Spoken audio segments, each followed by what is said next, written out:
Douglas Bickford. Never, never, never give up. And your attitude determines your direction. That's my two signs I got in the back. But I got those things all over my house.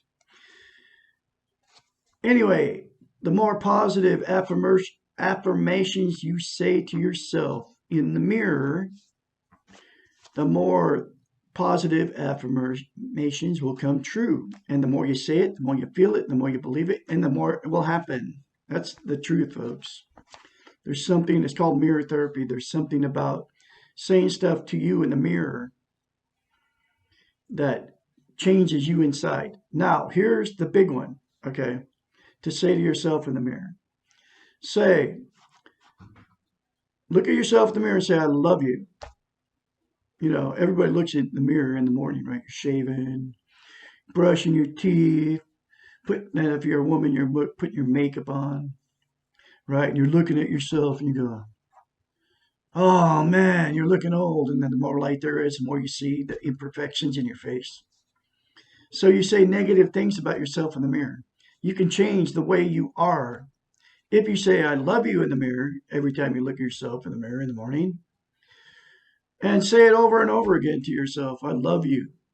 I love you, Douglas A. Bickford. I love my inner child. Add inner child in there too, because everybody has an inner child. And the inner child, the secret about the inner child is it holds all your emotions. And the other secret about the inner child, that it never progresses past a year of 2 years old. So until you nurture and tell your inner child, I love you, and you can do that in the mirror to yourself, you'll you can't get self-esteem without nurturing your inner child. So when you say I love you in the mirror, also say I love my inner child. I will nurture you and take care of you.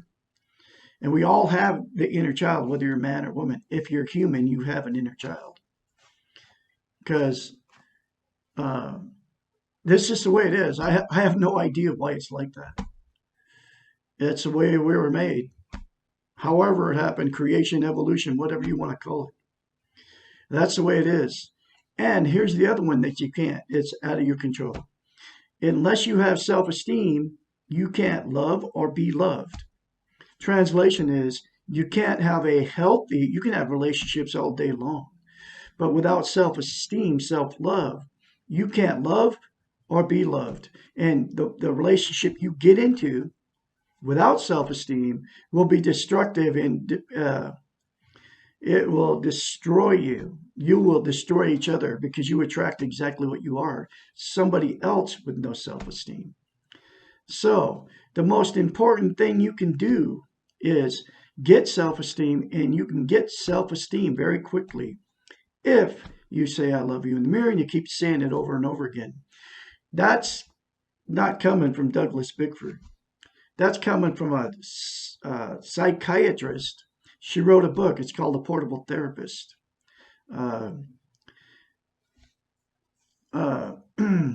She went to school. She's a doctor of the brain. Okay, so she went to school between 8 and 10 years to get a doctorate in psychology. So she's a psychiatrist.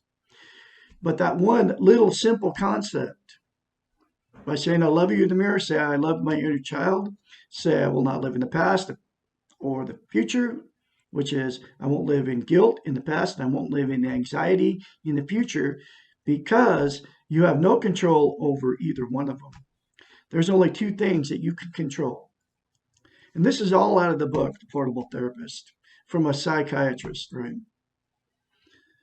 Two things you control: how you feel about yourself and your behaviors because of that feeling, how you feel about yourself.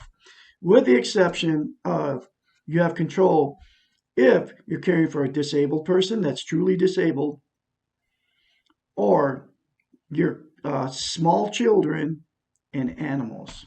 You can have the control that you can treat them all well, including the disabled person. That's it. And so there you have it. Anyway, I'm here teaching self-esteem on YouTube because nobody is teaching it. Not all the good looking women talking about narcissists and codependency. Not all the good looking guys talking about narcissists, which there's not very many of them. I'm probably one of the very few that even touch the subject of feelings. Um, but nobody teaches self esteem. That's why Douglas Bickford is doing it. It's not on the social media, Facebook, Instagram, YouTube, BitChute, all those video sites. Nobody will touch self esteem, self love. And because it's a very simple process, and if you get self esteem, self love, number one, you won't watch TV anymore, and you won't go to YouTube trying to find your happiness anymore. It's all a waste of time. Uh, but I'm telling you, I'm on YouTube saying how easy it is. I'm the absolute only one. And I'm also the absolute only one on YouTube that doesn't want money from you, dinero. Okay? I don't want your money. I do all this because I want the message out there because I actually care about all of you out there. Most of the other ones could care less. No, all of them don't care about you. What they care about is your view and selling their mugs and coffee cups. Their mugs, their coffee cups, their t-shirts, all the other Chinese trinkets that they sell you. And that's because people with no or low self-esteem, no self-love, buy their happiness. Okay. But you can be free drug addiction, alcoholism, depression, relationship addiction, TV addiction, religion addiction, food addiction. If you say the one simple thing, I love you in the mirror and I love my inner child and I will nurture my inner child. And you keep saying it. Now, here's the thing. If you do say that, right? Don't tell a word. Don't tell your wife. Don't tell your husband. Don't tell your boyfriend. Don't tell your girlfriend.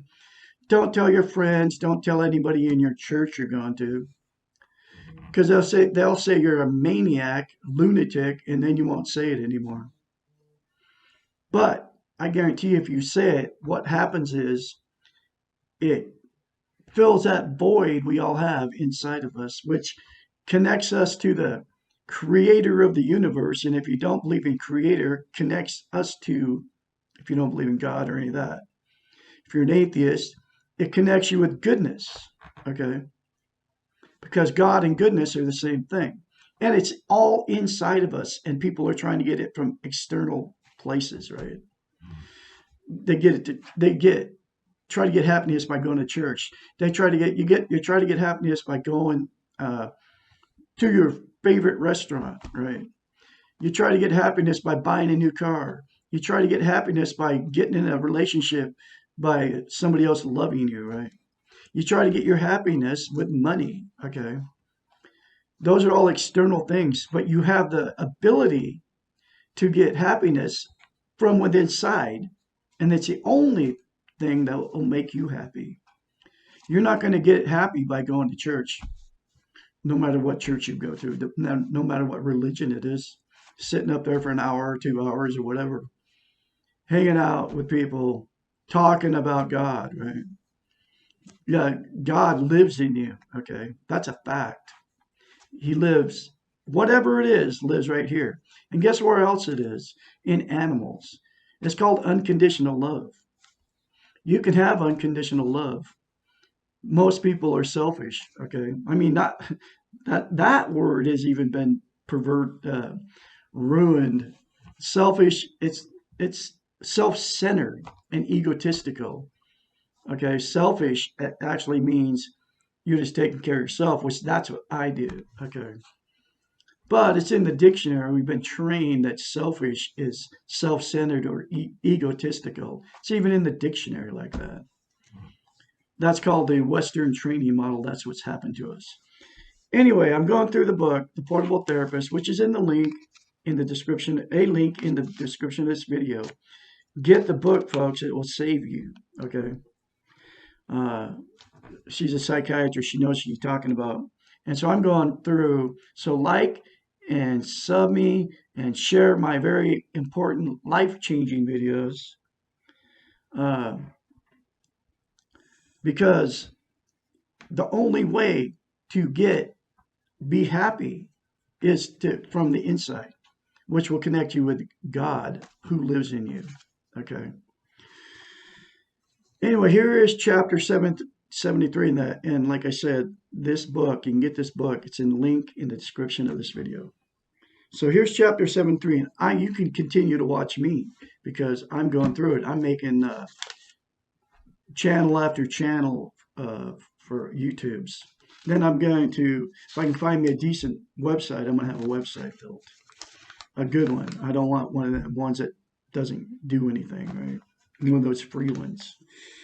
Anyway, so what can I do for others? This is chapter 73.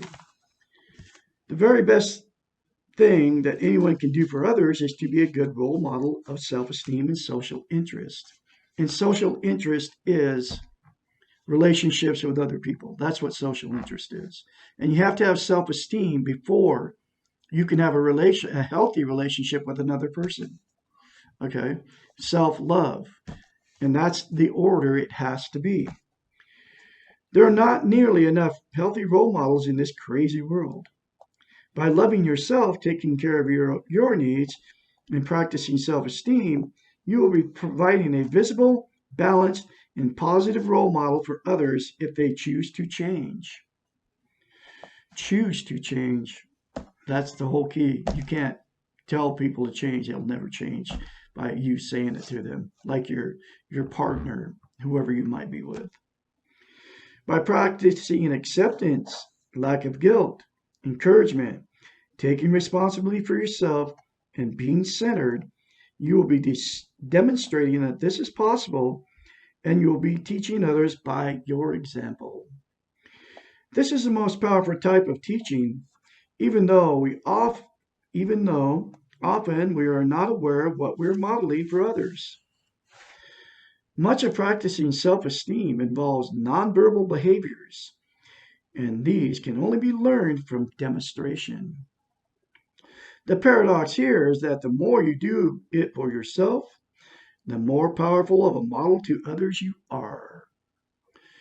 The old saying, practice what you preach, is relevant here, but in this example, you do not need to preach. Just practicing is enough.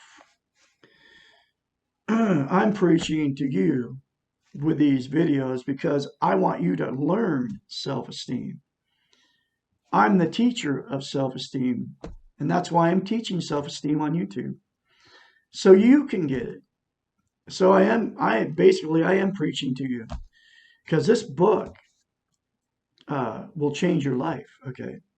And she's a psychiatrist. She knows what she's talking about. That's why I'm reading it chapter by chapter. I might just keep reading this book over and over again, making videos and putting them up on YouTube. Because every time I read it, I listen to this stuff and I find out more information by listening to it. I just keep getting more and more truth, wisdom out of this book.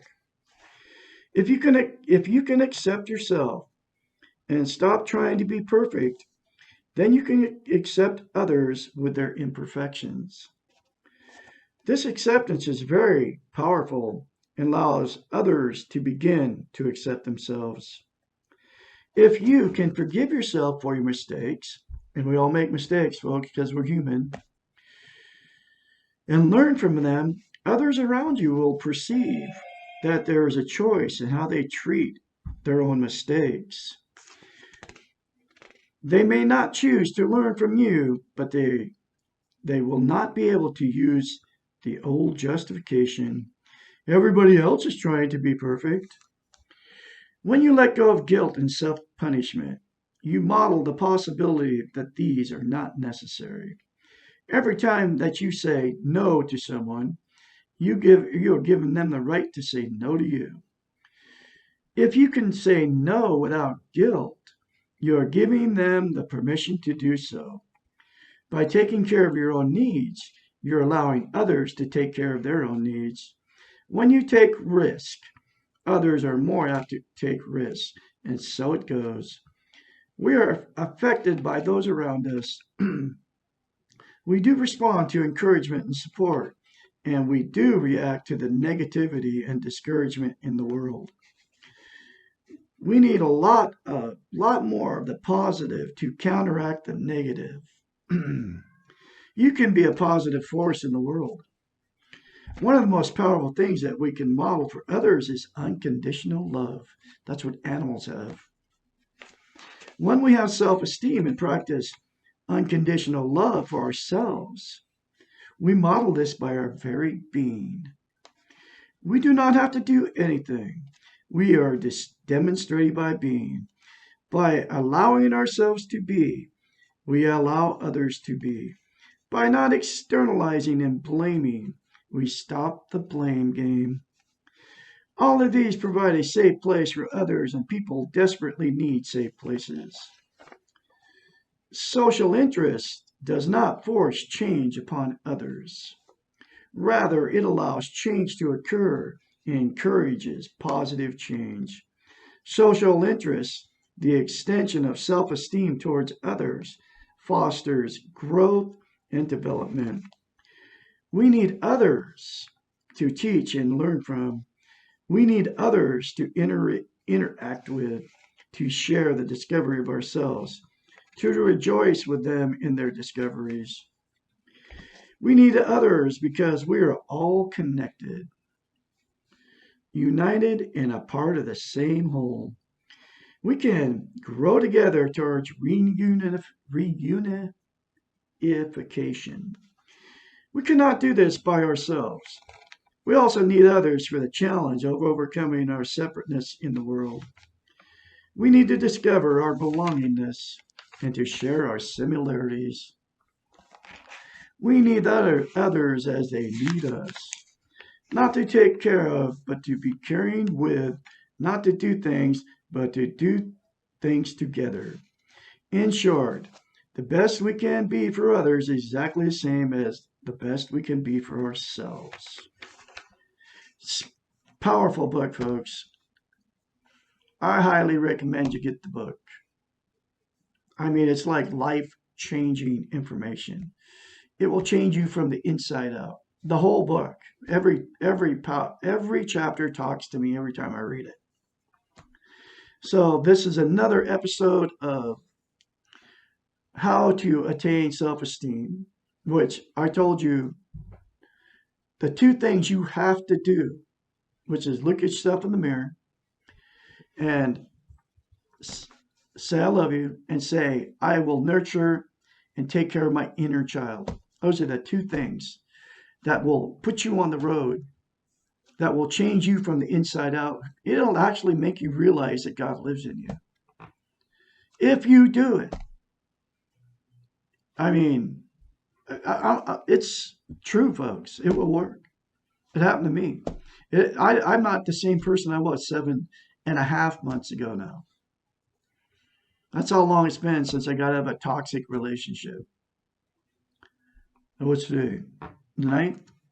Yeah, I've been like 7 months and maybe a week and a half or something. Maybe a week. So maybe it's 7 months and a week, but it doesn't even matter. I'm not the same person I was when I walked out the door on a toxic woman and her toxic family. And she was a narcissist, sociopath, psychopath. She killed animals. Psychopaths, torture and kill things. They do it to humans. She did it to animals. She enjoyed killing animals. I mean, I couldn't even believe it. She got me to kill animals too. But she enjoyed it, like shooting them in the back of the head. She got off on it. I kid you not. It was weird. I knew there was something wrong with the relationship when I got in it. These people that go out and hunt deer, right? You can go to the store and you can buy meat all day long. You don't have to go. The only reason you're hunting is because you get off on the killing of the innocent animal. Okay. That's the way she was too. And then my ex-wife's husband, he's like that. He puts it up all on Facebook. He kills anything that walks. Okay. That's why I can't have any I can't be around these people. They're evil. Okay. And he claims to be a Christian and all that stuff. But I've let go and love all that. You can't even have a conversation with these people. They're so busy on Facebook. They're into themselves. They're self-centered. For him, everything's about killing animals and putting it up on Facebook and that, ooh, look at me. I killed an animal with a big freaking bazooka, right? And it's called egotistical. My wife was the same way. She's still my wife, and who knows what she's going through right now? She was sexually abused as a child. I mean, but she's in denial of all of it. Her parents are very evil people. Her mother burned her with a cigarette when she was changing her diaper, and that's a big joke. Her father would go in there and oogling on his teenage girl's naked body, and he'd use the excuse, "Oh, I'm just throwing cold water on you." And this is just a little bit of the stuff that I was told by my wife, right? And no, he's going in there because he's a pervert. He's dead now, so who knows what happened to him? I don't know.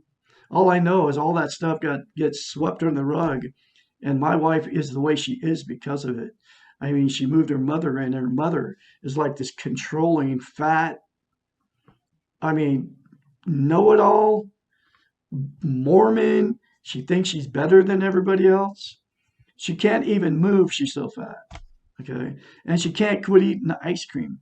That's what she does, is eats ice cream and then waddles around and just mumbles all the time about how great she was when she was uh, how great she was when she was younger and how good looking she was and all the cool stuff she did and just lives in the past and their whole family lives in the past. I had the brother living with me. His name was Denver. 67-year-old pot smoking, addict, chain smoker, alcoholic, hoarder, the epitome of depression, right? No self-esteem, know it all. Racist, hated anybody of color. Okay. If in fact he would come in the house and he would say he'd get like come in the house when he wasn't stoned, spouting his racist about anybody and everybody. And then my wife would bow down to him. Oh, because it's her brother, right? And it's her older brother.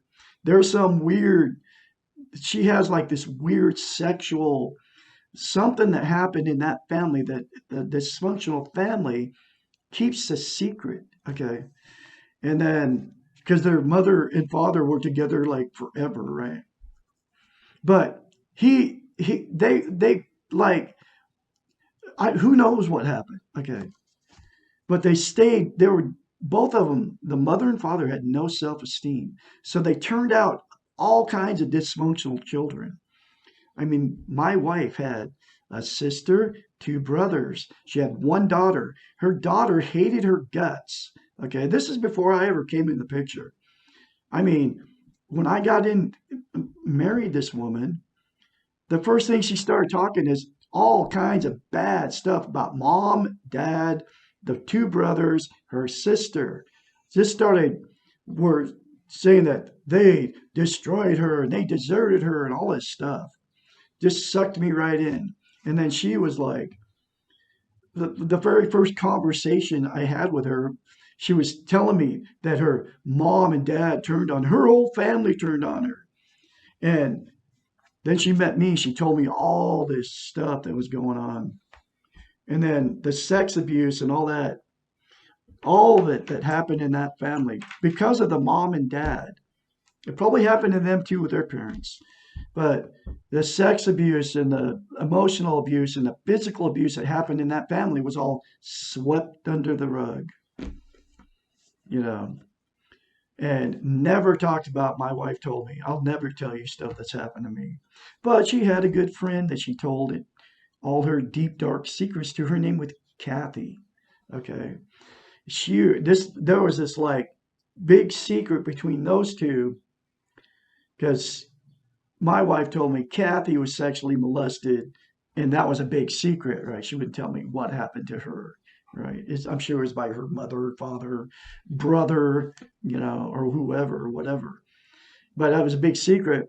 But Cassandra told me, I'll never tell you stuff that's happened to me. And my wife was the bar hopping princess in a band, right? So she was around all these evil people, right? Drunks in his band, and she was getting her little ego because she was good, she could sing and she could play guitar, and she got her little ego, her weak ego was filled by all a bunch of drunks in a bunch of bars. And then she took her daughter with her at 6, 7, 8 years old to sit in a freaking bar while she was playing in the band. So what happened to that daughter while she was playing on the stage, right? Because her daughter hated her guts, and her daughter would like slash her wrist, screaming at her mother. This is all the stuff I was told. Because Cassandra, my wife, didn't understand why. Her daughter was wanting to kill herself, and she would rage at her mother. You did this to me. You did, at a little kid or a teenager. I mean, and then I didn't do nothing wrong. But Cassandra probably got whatever happened while she was in all that bar scene, a bunch of drunks, right? She probably went home with guys, had sex with them, and everything else because she was a good-looking woman, but she used her looks to get stuff out of people, and it was all a big secret what happened. Okay, and I knew all this stuff was going on. I could sense every bit of it. Anyway, this is another edition from Douglas Bickford. This is what I went through in a toxic relationship, and I keep getting more and more truth about what goes on. But here's the thing. I let go in love to you, Cassandra, and you are twisted. You need you need a psychiatrist. Okay. I mean, who knows what's happening to her? She's living with mom. I don't know. And I don't care. I mean, I care because I fell madly in love with her. But you know what? She's got to go through what she's got to go through because the creator, who I call the Great Spirit, is in control of everything. I have no idea. And it's all out of my control. But I'm just sharing it because that's what happened to me because of me and my low self esteem. If you're in a toxic relationship, get out and get self esteem because it's never going to change for you. And people with low self esteem do evil things. I mean, like my wife, she liked killing animals because of her low self esteem, because she was trying to impress people with her by killing animals. I mean, think about that. She got me to do it. I had to let go in love. I mean, I killed way too many animals in the 3.5 years I was in that relationship. I mean, goats is one of them. Pigs, another one. I only killed one pig. That's so we could have a luau so she could impress everybody, right? But pigs, anyway, that's a whole other subject. I know I'm not in, okay, any of that. So anyway, uh, but I've let go in love. And if she ever sees this video, which she never will, you'd say you'd never make it past the point where I say I love you in the mirror if you ever start watching my videos because you need help. You're an alcoholic.